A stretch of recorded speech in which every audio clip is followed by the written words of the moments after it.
meron tayong isang Malaysian vessel na nag-engage sa illegal fishing within our territorial waters sa Balabac, Palawan, kung saan nahuli ng ating SOU, second SOU based in Palawan, ang mahigit mga 20 katao headed by Malaysian, no? At itong vessel na to is a Malaysian vessel. Paiigtingin pa ng Philippine National Police Maritime Group ang pagpapatrolya sa mga karagatang sakop ng Pilipinas. Ito ay kasunod ng pagkakahuli ng isang Malaysian fishing vessel na iligal na nangingisda sa karagatang sakop ng Balabac, Palawan. Ayon kay PNP Maritime Group Director, Police Brigadier General Jonathan Cabal, 2 Malaysian national at 18 Pilipino ang nahuli ng kanilang mga tauhan sa operasyon. Di natin madi-discount the possibility na marami ang nag-encroach, but through the partnership of the Coast Guard, BIFAR, and of course the Maritime Group, we see to it that we patrol these areas para ma-enforce naman natin yung ating jurisdiction.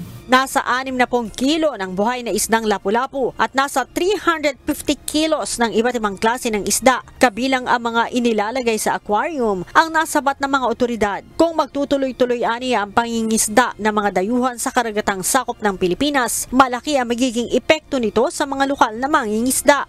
Kung hindi ito nahuli, siyempre made-deny yung fish catch, yung opportunity for our local fishermen to have a bountiful catch.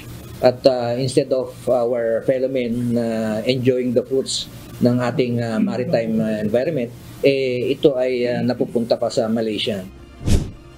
Naniniwala din ang PNP Maritime Group na hindi ito ang unang pagkakataon na nangisda ang naturang mga dayuhan sa Palawan.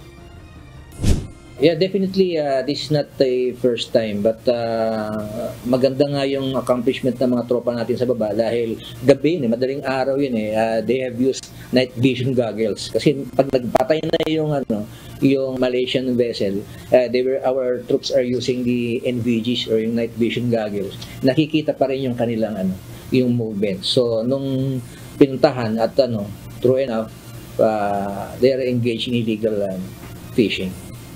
Ang mga naaresto ay mahaharap sa kasong paglabag sa Republic Act 10654 o Fisheries Code of the Philippines. Leia Ilagan, UNTV, News and Rescue. Diyos ang aming sandigan, serbisyo publiko ang aming pinahahalagahan.